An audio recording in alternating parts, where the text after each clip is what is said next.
Saturday That show night, was dope as fuck. I saw the president of the organization, Aaron Haynes, go up on stage and give me a thumbs down award for disparaging Black women. I received a lot of insults in my day. That might be the lowest. I'll address that in a second, but I want you all to understand the magnitude of what a few board members for the NABJ elected to try and do to me. Ladies and gentlemen, did you know that in the history of the NABJ, according to my research, only 4 individuals have ever received the Thumbs Down Award? Usually, it's reserved for organizations.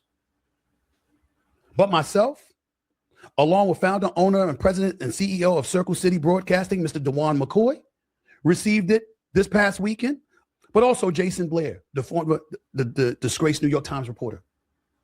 That is the category that I have now been lumped into. I've been in this business for 33 years. I'm one of 21 African Americans in this country's history to have ever been named a general sports columnist. I have climbed the charts from an intern to a high school reporter, all the way to a columnist. I've hosted national radio shows, as I do right now on Sirius XM. I'm the executive producer and the star of the #1 sports morning show for the last 14 years.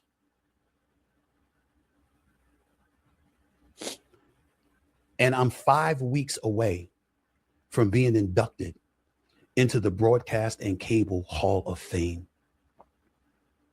Howard Cosell, Dan Rather, Edward R. Murrow, Mike Wallace, Oprah Winfrey. Those are just a few of the names inducted into the Broadcast and Cable Hall of Fame. And this coming September 29th, I am being inducted into the Hall of Fame, officially a Hall of Famer. But I'm not a Hall of Famer for the NABJ. So you can celebrate me to get my national television show to come to your conference. You can ask me to mentor and speak to kids for years. I once spoke at the Mentor Breakfast because Robin Roberts, who's also in the Broadcast Cable Hall of Fame, by the way, was ill and battling cancer at the time, and she could not attend that morning. And they asked me to sub for her. I have all of this, but I'm getting a thumbs down award. Really?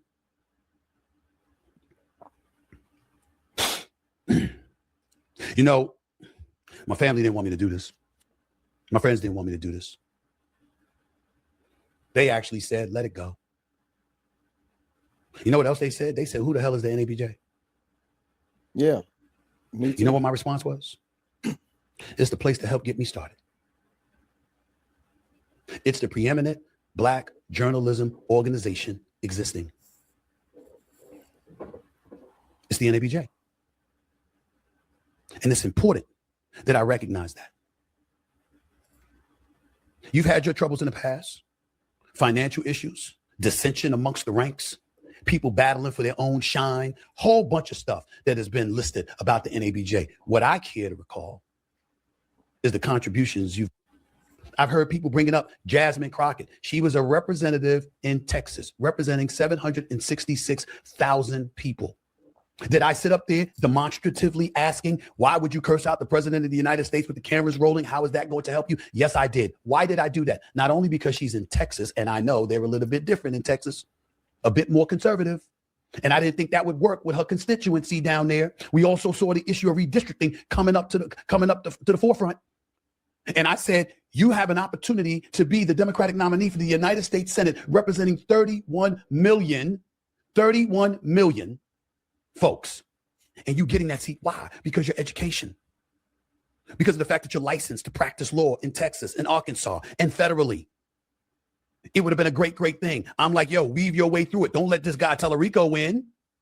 Was I wrong? But here's the bigger question. Forget that. I apologize for even asking that question. Here's the bigger question. How is that disparaging? How?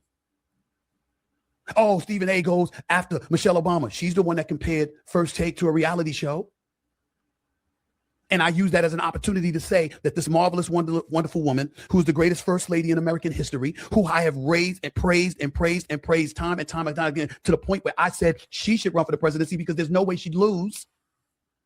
All I did was say, I don't like the fact that you said a vote for him, as in Donald Trump, would be a vote against us as women. All I said was there's a whole bunch of pro-lifers out there. There's a whole bunch of people that care about the economy or immigration or safety in the streets. They might not even be thinking about this issue. And I also reminded folks, Black men revere Black women. So we're going to stop there. So this is Stephen A. trying to defend who he is, who his character is, all the things he has done. And for those who don't know, this the National Association for Black Journalists. It's the NABJ. It was also a very notable place this past week because that's where Ben Crump, the Wells family were. So it was a lot of prominent people there in that room, as well as he got the thumbs down. He didn't talk about that part, but I'm sure the audience had a lot to do with how he's feeling about it, because sometimes you care more about those who are seeing it than how it really impacts you. With that being said, I thought this would be perfect for character, because Stephen A. Smith is now trying to protect his character or protect what people might perceive about him or the perception of him, and trying to justify the things he have said, even the positive things he have said. And I know a lot of people might feel a certain way about it, but I can definitely understand and relate to like what he's going through. But I would love to hear y'all thoughts. Go ahead, Ray. Unfortunately, he felt he needed to defend himself in the situation. Obviously, the board member sat down and brought his name up and had a whole statement of why they gave him a thumbs down, which I don't understand. After, I did watch Stephen A.'s response, not in full, not all the way to the end, but the initial part where he did address the thumbs down piece just a little bit. But for him having, I don't understand him having to pull out these different, or him even being able to pull out these different places where he is disparaging against Black women to make a point and defend himself. And I don't understand why the NABJ even gave him a thumbs down. So maybe I'm not fully on the road when it comes to, or in the right direction of this, but I don't understand his needing for defending himself in each separate instance, like Michelle Obama, like Kamala Harris, like Jasmine Crockett. Why he has to go to each instance and make that defense. Okay. What you got, People are going to see what you like. They're going to see the bad in you before they see what's good. They're not going to see the hard work you put in. They're not going to see, the situations that you stand on, because, oh, you Black, you should already stand for that. So when you go against it, you go against that stat quo, then they're going to elevate it, make it bigger, and it overshadows all the good that you did. And that happens on a regular basis because the court of popular opinion stands true. Mm-hmm. And it stands true and firm. So those who follow you, watch you, and hold you at high regard, you lean to what their opinion is of you instead of the masses. And just know that, you know, it was a I know you just want to come and defend yourself. You know what I mean? You want to come to defend yourself, but some things you just don't have to give it life. You know what I mean? Because I mean, I promise you, nobody, their attendance and the people was watching was probably low. You probably got more views than they did, Stephen A. And you know, but when they attack your character,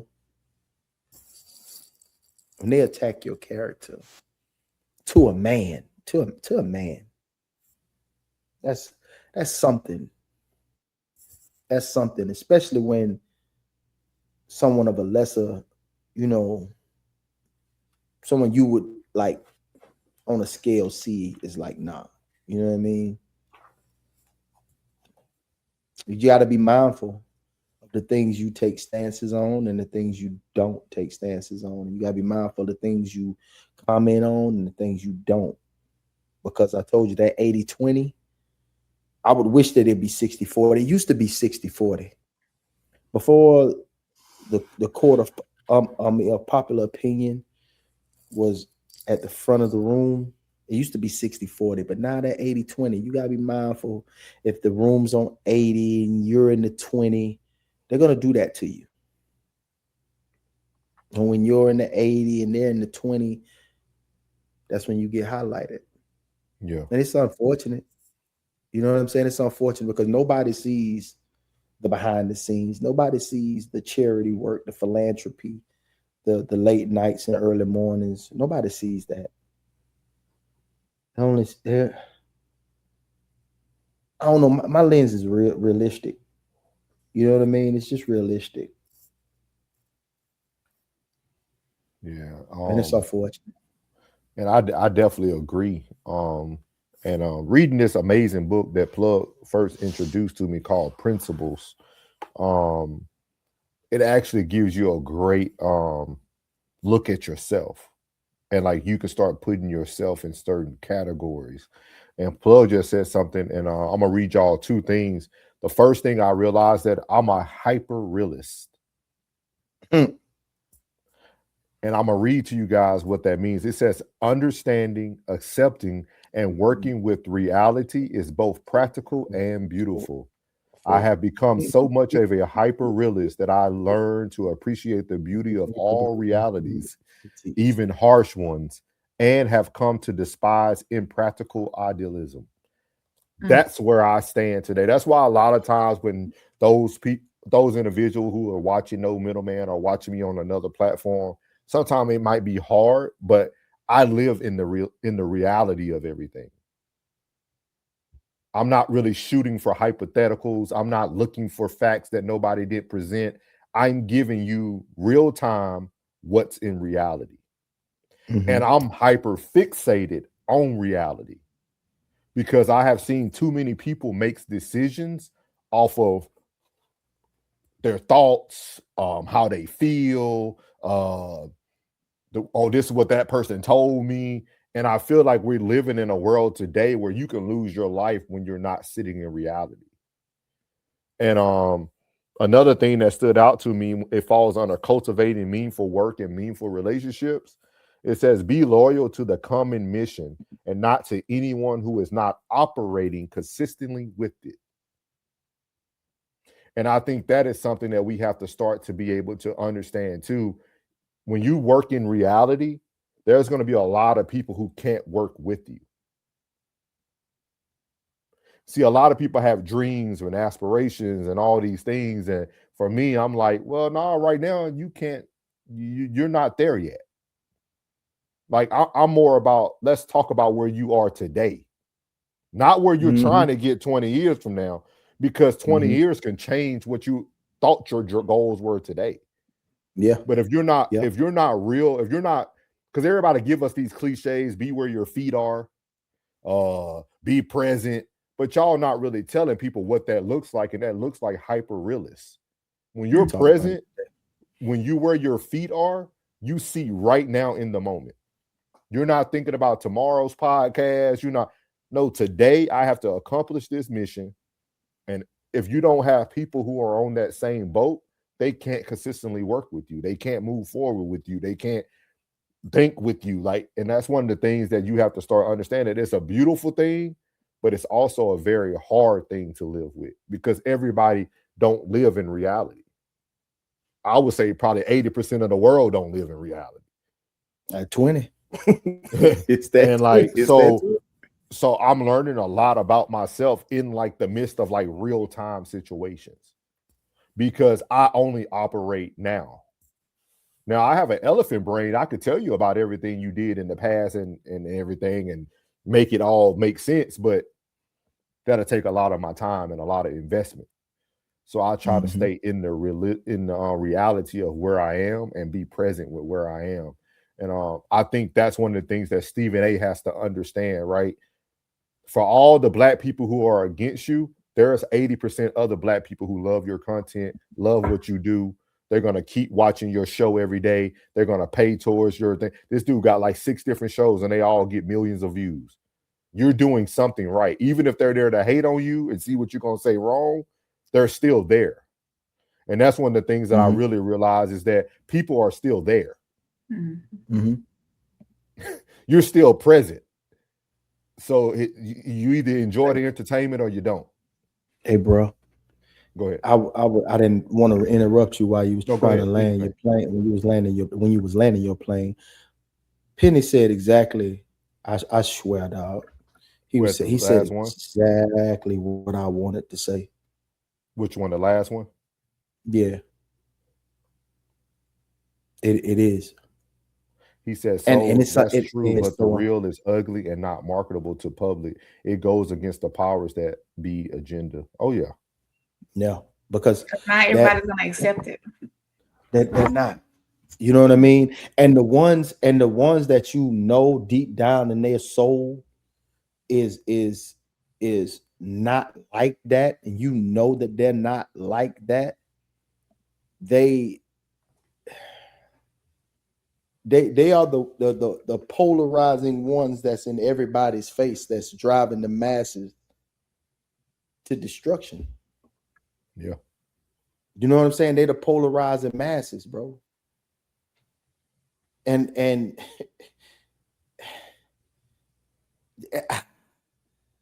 I like these people, like, I hate getting to know these people because I'm just there for my entertainment. Yeah. You know what I'm saying? Like, I don't care how it affects, you know what I'm saying, the masses until it affects the masses. You know what I mean? Like, most of that stuff, you be like, man, this shit here finna fuck up everything. You just know it.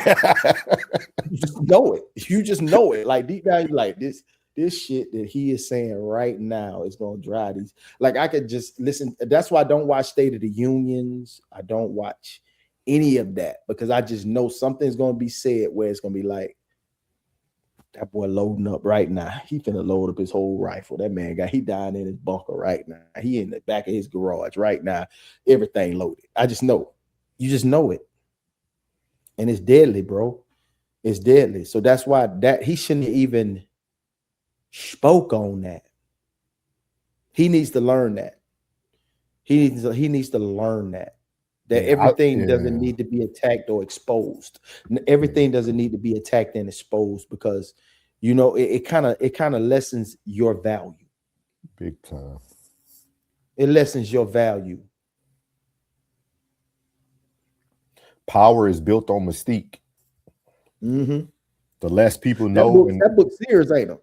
Oh yeah, the less you know, the more you assume. But even his family told him not to speak on it. Yeah, but he doesn't know how not to. See, Stephen A. still thinks he's chasing success. He's found it. He's already there.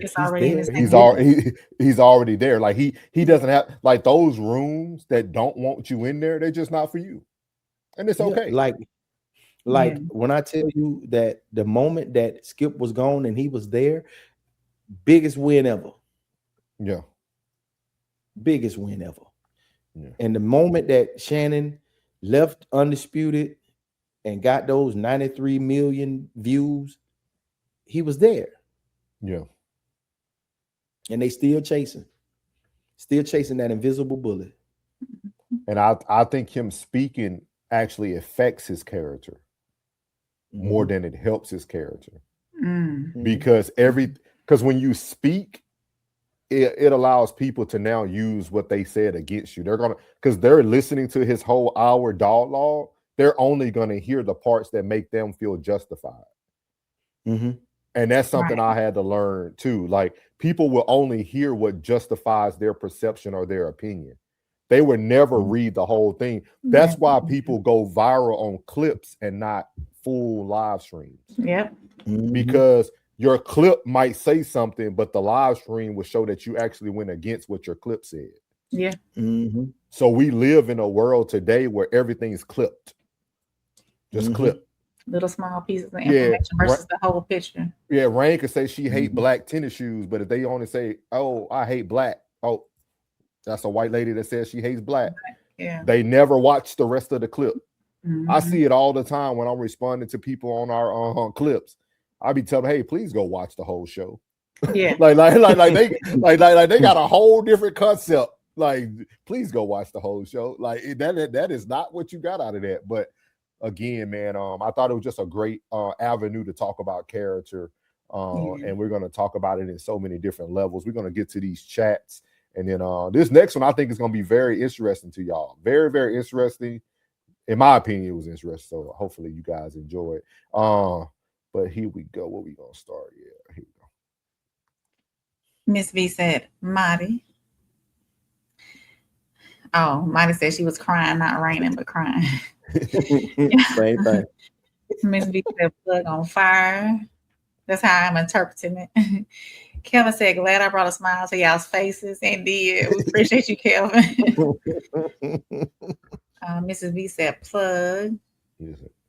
And she's got the praying emojis. Jen said, so say it. Y'all are not gonna get me. Miles said, ask Siri. I've done it before. Hey Siri, how do you say? Supermax said, at Kelvin, respect. We love ups, sir, and thank you. Monty said, so don't be rain. When you both are in the same boat? No, hey, Marty, don't, hey, Marty, I've been good to you today. Hey, Marty, we been good today. Mrs. V laughing. Jen says, subscribe. She said what plug was said. Oh, Penny said, like and subscribe for more UPS content. Hey, Penny, thank you for putting them periods in the middle. Mrs. V said, 100. Kelvin said, stop hating on ups. Mrs. V said, Souls, you are a great leader amongst great leaders. I love it. Iron sharpens iron, and the fish always rots from the head down. Y'all make me proud. Thank you, Ms. V. It means a lot. Appreciate your content, man. I've been able to catch some of her content. So, and that dude that been trying you, man. Yeah, she got a troll. She got a troll for real. Supermax said, right category for real. Thumbs down in the white one. Kelvin said, glad to say I graduated from ups and not from prison. Absolutely. Big facts. Hey, they ups be out there making some money. Mrs. V said, man, Stephen, speak on what they said in regards to you. Ms. V said, get to what they said about you. Penny said, but if it's so BS, then why give it legs? Facts. Ms. V said, all this drag on grandstanding. So praying hand for Mrs. V. Penny said, hashtag truth hurts. Mrs. V said, all this is grandstanding. Penny said, so you just mad that your own people are not claiming you when it's not popular, but you sway whichever way the grass grows. Hashtag Kyrie apology. Penny said he ain't letting them breathe today. Not today. Superman said, way too late. The black delegation took his card in the beginning of history. Penny said, Stephen A. characters spend like Monopoly money. Hey, you know the craziest thing? Penny is the longest standing chat member that we ain't never told him to put his pickup. It's not You know that? That is true. We have never told Penny, we have never asked you to That's put true. your pickup. You know That is that? true. We ain't never say, nah, Penny, you got to put your pickup, bro. Nah, he the only one. Yeah. Well, I think Plug just initiated you. We need you to get that pickup, big dog. Mrs. B said, but yet he had no regards for how his public opinions have affected those that he chose to speak on publicly, and that's his choice. And they had the right to give them that award the same way others have received that award, that he lacks accountability. Superman said, oh yeah, he's emotional too. Miles said he stepped on a few people on his way up, probably paying for it now. Molly Curum, is that Curum? Yep. Comes You to said mind. that Oh, I you did said, that right. Now you said the hardest name. On point. Bing. Mrs. B said he needs to let this be a lesson and take into consideration his words and the accolades of people he speaks on in the derogatory way that he speaks on them at times. Penny said he played in the gray too much with people's careers and his opinions. Now that it's on him, you want to be black or white. No, dog, in my Shannon Sharp voice. Mrs. B said, please pull up examples of his attacking people's characters. Miss V going at him. Yes, I ain't know this many people on fool with Steven. Hey, Penny and V at his neck. Yeah. Penny said, don't say it, don't say it when they go low, we go high. Do use First Lady's words against her. Don't. Mrs. V praying hands. Penny said, like and subscribe for Soul's hyper realistic commentary. We read that one. Miles says Jamil Hill. Penny said, as long as the forecast say rain, they can continue to spit it up in the air. Penny said the biggest thing Stephen A. missed is that his family said, who are they? The relevance. You from Miami? Welcome in. Welcome in, T-Poo or Tip. Uncle Plug said, Tip, we are discussing character. Welcome in, T-Poo, Stephen A. He said, let's get jiggy with it. Mrs. V said, or with the laughing emojis. T-Poo said, University of Miami. Oh, okay. Hey. No. That's why I was saying what I thought. Okay. Okay. Penny said, Range is a light-skinned Georgia peach. Mrs. V said, Penny fire. And Mrs. V gave Rain some flowers. Thank you. And she said, we just keeping it a bean. Just keeping it a bean. I like when Miss V say, hold on one second. Yeah. And then she come back. Yeah. Hold on 1 second. Yeah, hold on 1 second. So anyways. He said rain in ATL now. A little bit south of there. I don't want to stay nowhere near that though. Yeah. So we're gonna move into segment number 3, and I think this one's gonna be very, very interesting.